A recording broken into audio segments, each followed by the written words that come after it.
Hello and welcome to The Scramble. I'm Jenny Liese. Healthcare is our hot topic today. We'll talk about the Board of Regents approving a mandatory hard waiver insurance policy for graduate students and its impacts. We'll also talk about the Affordable Care Act and how companies are responding by changing healthcare coverage plans for employees. Joining us, our group of panelists. We have back with us Michael Gordon, a doctoral student in public affairs and the student body president for graduate and professional students.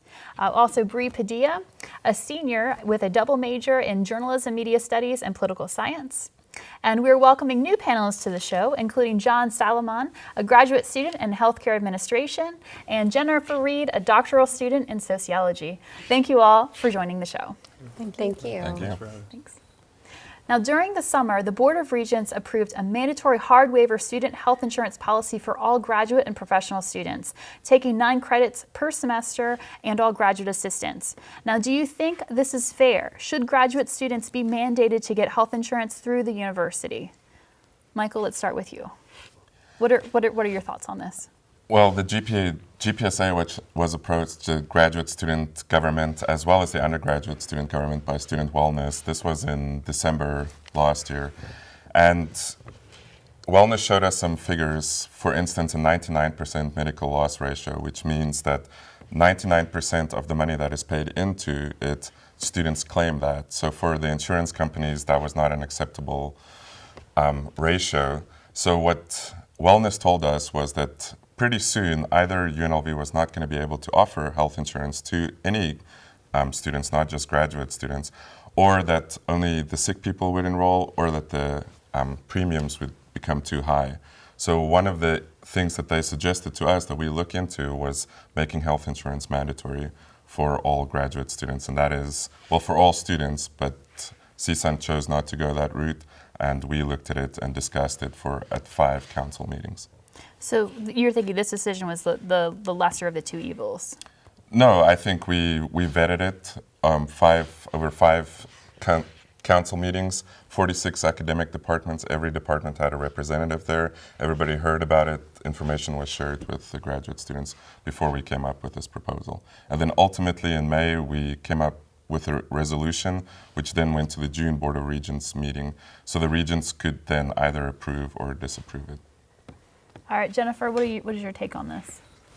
I'm concerned partly about the timing of it, as far as with the Nevada Health Link coming online at the beginning of October, which will allow people to shop for insurances in an easier way, to come in compliance with the new requirement of the Affordable Care Act to have insurance in 2014. I'm concerned about this requirement, this mandatory policy through UNLV happening right before people understand how the Affordable Care Act coming into play and how the Nevada Health Link choices coming into play is going to affect them. So you're thinking this may have been like a preempted, almost like scare tactic in a sense? Yes. Okay. John, as a graduate student, do you fall under the mandatory? Are you required to get health insurance now? Well, yes. My opinion about the mandatory health insurance, I think the university should have waited until the the Obamacare, and start in 2014, just because everybody's going to be it's mandatory for everyone to have health insurance, and so now they have an extra option basically from UNLV to buy their own insurance. I think the individuals will have an extra option, like I mentioned, and also they'll see their other options of how they can purchase their health insurance instead of being mandatory from the university only offered this semester or this fall. And Bree, do you have an opinion on this? I know this affects graduate students and you're an undergrad right now, but what are your thoughts? Well, it sounds like it might be a slippery slope to where that insurance. It sounds like the insurance company is basically taking advantage of the fact that there's a window between now and when people have to essentially everybody in this room will effectively have to be insured, and most of us are students, so they can take advantage of that by getting part of that populace insured through this. You mentioned that the insurance company came to you guys with a variety of options because student wellness. Yeah, or student wellness. My apologies. I hear insurance company. But student wellness came to you with a variety of options because 99% of everything had been claimed. Obviously that was unacceptable, so now they're trying to get that percentage lower, and that's kind of what I see being articulated right now. I mean, I definitely am curious to see what will happen once people start getting coinciding insurances into 2014, because it sounds like that might be inevitable too. Let me just add here is, it's not just the insurance company and the medical loss ratio, it is the fact that UNLV would pretty soon, if not this next year or the year following, if we didn't have health insurance, would be one of the only schools, if not the only one, west of the Mississippi who didn't offer health insurance to graduate students specifically. And if we're thinking about our long-term strategy, we want to be Tier 1 research university, having health insurance and offering that as a package for graduate students affects that, because we want these graduate students to come to UNLV to do the research to get us to Tier 1. So it's all commingling to get us to the top. I see where that is, but it's also, mandate and offering have two very distinctive flavors and nuances, and right now it's a mandate. Well, I know also, Michael, you want to speak about the international students, because I know that was an issue as well with making sure international students have health insurance. Right now, I'm an international student. I use the UNLV health insurance, and I have since I've been in the States, and I'm going to continue using it. For visa requirements, every international student is required to have health insurance right now. Let me also add that this is a mandatory hard waiver, which means that graduate students can waive out if they have this fee applied to their account right now. If you have health insurance through your spouse, through your employer, or if you can buy it cheaper on the open market, do that and waive out, then you get this fee off your account. This is not, the university isn't saying this is the only health insurance there is and this is the one you have to buy. If you don't like this flavor, then go buy the flavor that you like. Or if you have a certain condition that requires you to get a plan that has more benefits in a different area, then by all means go buy that plan and then waive out of this one. And Michael, do you think this could be extended to undergrads as well, or is this just going to be graduate students? What are your thoughts on that? We were the only university up at the Regents meeting in June that came up with this proposal. UNR did not have a similar proposal. I don't know if UNR will support this going forward in the new year, but then also it's the regents. The regents are the ones who ultimately decide. Institutions can put forth proposals and say they want to join, but ultimately it's the regents who have to approve it. So they can say, unanimously, all institutions are now going to have a mandatory insurance policy or not. Okay. And any more last minute thoughts, real quick on that? Yes, I want to say that the Wellness Center approached the GPSA about having a mandatory health insurance hard waiver, but the argument that was brought that if we didn't have a mandatory health insurance hard waiver, we would not have health insurance at all. And Jennifer, I'm gonna have to cut you off right there, but we'll go right back to you right after the break. Okay. All right. And we'll be right back with more. It's been a great discussion. Ever wonder what makes us, the Smurfs, so happy? The forest, of course. This is where we, along with the beautiful forest creatures, make our home with beautiful plant life, clean water, and endless adventures. It's a place to celebrate. So discover the forest with your family today. Visit discovertheforest.org to find a forest near you. Oh, hey, bud. Where are you headed? Just gonna hang out. With Gary and Todd? Yeah? I've been meaning to ask you, is there any drinking going on in this crowd? No. If any of your buddies ever pressure you to take a drink, just tell them you promised your dad you wouldn't. I'd do anything to keep you safe. Okay, I will. I hope this is working. I promise. Love you too, Dad. They really do hear you. For tips on what to say, visit underagedrinking.samhsa.gov. We have a job to do out here today. To be a winning team, you have to work like a winning team. My team depends on me. And my team is 50,000 strong. Looks like a lot of work's going into this. This is what it feels like to be part of a team. A winning team. The Action Team. Get in on the action at actionteam.org. Are you in? All right, welcome back to the Scramble. And sorry, Jennifer, for cutting you off. We're talking about student health insurance, and you were saying? I was saying that the Wellness Center had come to the GPSA concern. The concern was said that if we did not offer a mandatory health insurance plan, they may not be able to offer any health insurance through the university. But I have not seen any evidence to support that, so I'm concerned that it may have been a scare tactic that was used in order to get us to pass the motion. The fact that Reno did not pass it, and undergrads did not pass it, and they still have insurance, makes me wonder about that. And then, like I said, I know things are going to change up when the HealthLink comes into play pretty soon, and everything's going to change. So they really don't know what's going to happen once that happens. So I'm just concerned about the timing on the whole. So you're thinking that maybe we're making decisions too fast? Yes. Okay. Yeah, I absolutely agree with you, and I've heard from a few students in my department that they actually were saying why like I mentioned before, why didn't the university wait a little bit? Just because they're probably going to get a cheaper rate, and students are barely able to pay for their tuition right now. They're probably going to get a better rate. And some of the feedback I got also is the university is trying to cut back on students missing school because of illness and stuff. And so hopefully by having the insurance, they will have the graduate students, continue their education. However, I think it was kind of expedited process. It should have been in a slower rate, basically. And Michael, do you want to weigh in real quick on this one before Yes. Let me just say that it's for graduate students taking 9 credits or more. If students feel that they do not have the finances, or if they cannot get the financial aid, they can drop below the 9 credits. It's mandatory for all GAs. And then secondly, making it mandatory, what we understood from wellness was that graduate students would be an attractive pool for an insurance company because we are young, we are educated, we are risk averse.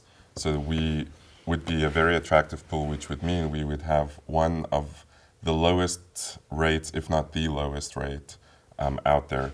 If we don't have the lowest rate, like I said before, students can still buy whatever other plan they want to. This is just an option that the university is offering. Okay. All right, and then we're going to move on to our next topic. Employers are citing increased costs imposed by the Affordable Care Act, also known as Obamacare, as part of the reason they are pulling back on benefits for employees. Companies such as UPS and Delta are changing their policies for employees, including dropping coverage for employees' spouses and passing along fees to employees. Now, do you think the cost of these benefits will harm businesses and possibly increase the standard of living? What are your thoughts on this? Do you want to start us off with this, John? Yeah, I'll start with this. Now, I understand that these two companies, they are trying to cut back. And the reason they're doing that, and they're not cutting back on all the spouses, because if a spouse has insurance from her job, or his job, sorry, did I mess up? That's okay. Then they will be cutting back on their insurances. However, if the spouse doesn't have insurance, then they'll be okay. And also, one other thing why they're concerned about the cost is because now more employees are going to be qualified to enroll if they're working. I think the cutoff is 30 hours or more. So that's what the concern is more employees are going to be eligible to enroll in the insurance plan the company's offering. Okay. And then Bree, what do you think about this? I think as far as the cutbacks go down, I'm curious to see really how the profit margins for these companies will be genuinely affected. I mean, if you're just kind of looking at a small increase in your operating costs, that's almost inevitable. UPS reported it expected an increase of 7% for its operating costs for the next quarter. All right, and I'm sorry to cut you off right there, but that's we'll be right back with more on this topic right after the break. Wow, these are really good. You act surprised.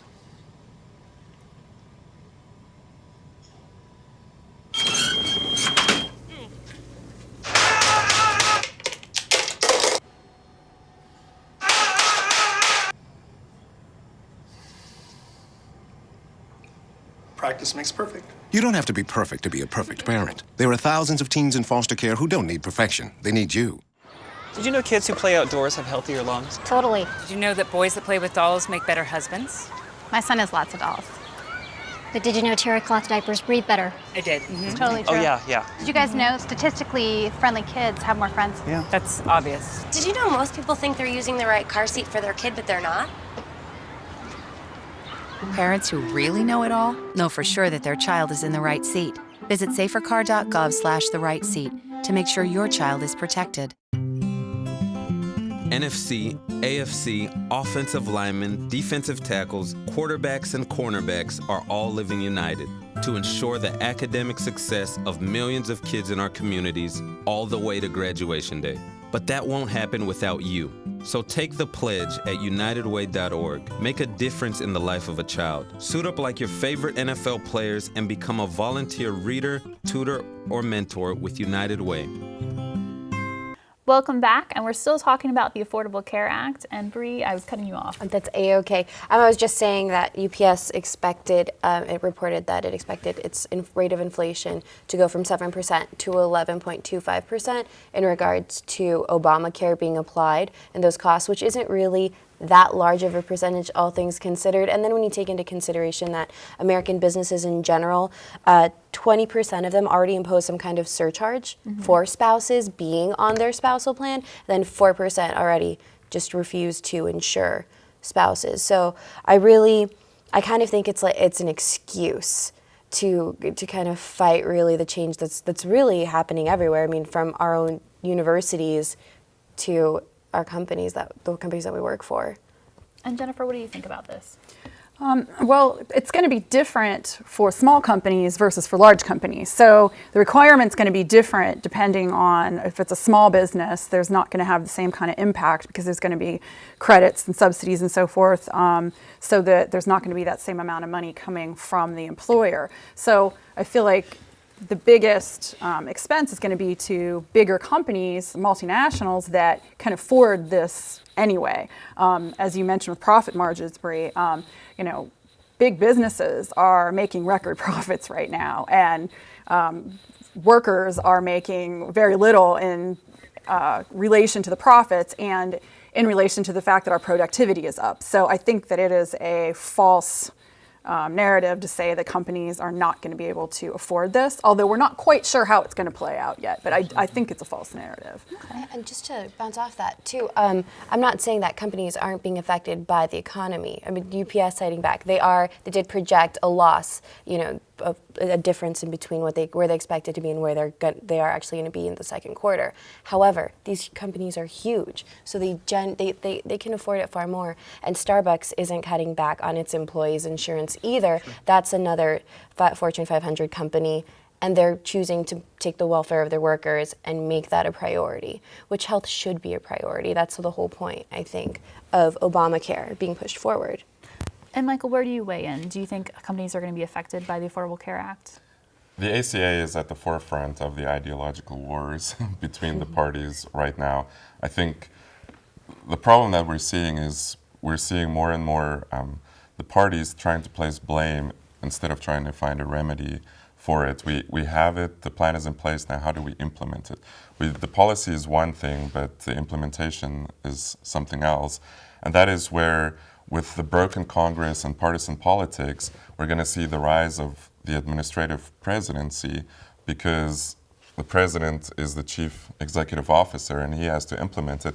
But then it goes down to these public administrators who may or may not be elected officials, who are just appointed or career civil servants, who have to make these decisions on, okay, how do we implement it, because they didn't get the directive from Congress on what Congress exactly wants to happen on the ground. I think that's a key part of it too, that there's a special committee that's being funded through these taxes to educate people, and the notion is to get professionals from the field and to kind of massage that in-between layer where you have the bureaucracy and the public.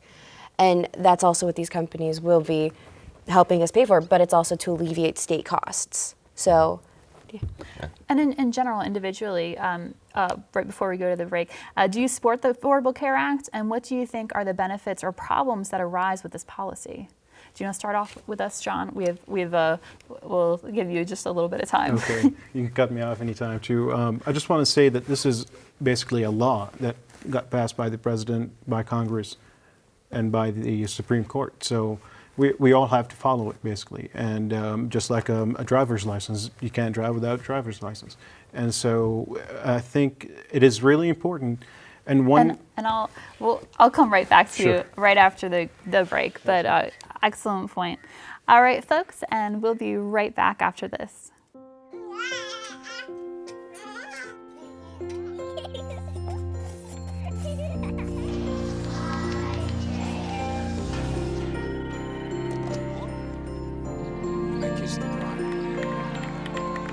A full life, measured in seats, starts with the right ones early on. Car crashes are a leading killer of children 1 to 13. Learn how to prevent deaths and injuries by using the right car seat for your child's age and size.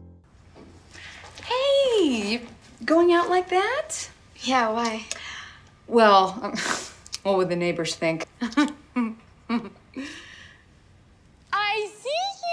Come look at Mr. Feather. Look what I have. Mr. Bird, remember? Bark, bark, bark. We're just playing. We're just playing. I'm trying to get you out of here. Even still. You don't have to be perfect to be a perfect parent. There are thousands of teens in foster care who don't need perfection. They need you. If you drive buzzed, it could cost you around $10,000.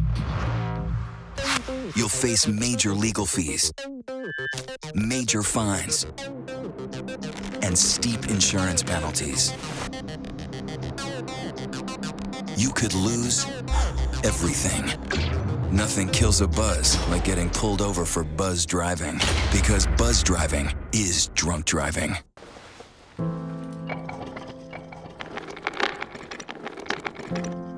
Maybe he's really focused. Hey, Michael. Michael. Maybe he likes spinning the wheels. Maybe he just loves trucks. Maybe he's just being a boy.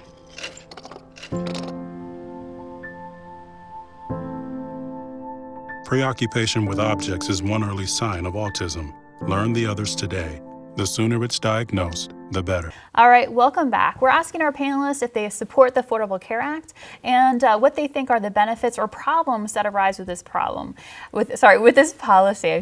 That's very negative. All right, now, It's okay. Now, John, I had cut you off last time. Let's go back to you. Yeah, I was trying to say how the benefits of the having insurance in general is preventative care, and that's what the ACA is trying to promote, is preventative care, and that really plays a role in the health of the individuals that's going to have insurance, because keeping up with just regular checkup with your doctor and lab results and all the other important aspects of healthcare is really important to make sure that you stay healthy, and that's and staying healthy will not actually cost you a lot of money, because you're not going to be visiting the doctor every other day. Obviously, the ACA also doesn't discriminate if people have chronic illness. You'll get qualified no matter what. So I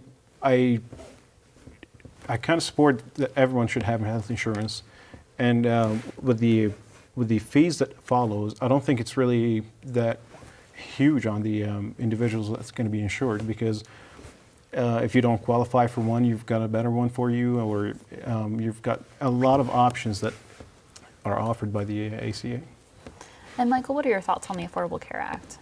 I think three things that's necessary for every plan that's produced now or offered to the public is hospital visits, prescription drugs, and then mental health care. I think as we move forward as a society, we'll see more and more, quote, invisible health needs. We know that a lot of veterans are returning from overseas, and they are going to need care. So the fact that mental health care is required through the ACA, I think that is a good policy. Okay. And Jennifer, how do you feel about the Affordable Care Act? I think it's a very good first step. I don't think it goes far enough, but I think that we have a lot of special interests that kept it from going to a single payer plan where it would be like, Medicare for everybody basically. So I think it's a really good first step. It will allow people to, I think, have affordable health insurance options because it is based on your income and on your family size. There's going to be Medicaid expansion in a lot of states. That's a state-by-state basis, but Nevada has decided to expand Medicaid, which will allow for more people that fall under a certain income level as far as the federal poverty level to be covered. That's going to be a really important part. I know in Nevada, we have been a state where we've had a very high level of uninsured people and a high level of uninsured children, which is a really sad point. And this, I believe, will, particularly the Medicaid expansion and then the more affordable health insurance, will allow for more people to be covered, will allow for a healthier population. We've also, Nevada has fallen usually in like the bottom 10 states as far as health across the United States. So I believe by having more coverage that people will be able to access health care more. That's a great point, and that's all we have in the time for that, and we'll be right back with more. I don't think anyone captured my first steps on camera. I was the 5th kid, and by that time, first steps weren't a big deal. I was 16 and driving home with my brother Ben. A distracted driver hit us. Ben died on impact. I had 47 days in a hospital bed for reality to settle in. With a major spinal cord injury, doctors said I would never walk again. But deep down, I knew I would. I prayed that every day. Family, friends, strangers, all started to pray for me to be able to walk again. The progress has been slow, and the victories hard won, but I feel the prayers. Whether you need support in a tragedy or just to make it through a bad day, prayer can make a difference. America, let's come together by believing with each other. For someone to come alongside you and say, I'm going to believe with you, it means a lot. For others, it may have just been a summer job. But for me, it was training. Now I'm an Air Force pararescueman, and my job is to save lives. Make the right choices today and be ready for the challenges tomorrow. This message is brought to you by the U.S. Air Force. All right, and welcome back. And we're talking about the Affordable Care Act, and I know John has one quick statement to make before we wrap up. Yeah, I just wanted to mention that anybody can opt out of the Affordable Care Act by basically paying a tax fee at the end of the year, but remember that tax fee will increase every year, starting at $100, and by 2016 will be like $600 something. Okay. And thanks everyone for doing this show. This was a great show, and now you know what we think. Let us know what you think. Share your opinions and any ideas or topics you would like to scramble about to thescramble.unlv@gmail.com. You can also watch full episodes of The Scramble at UNLV-TV.edu. That's all the time we have for today. For all of us here at The Scramble, thanks for joining us. We hope to see you next time.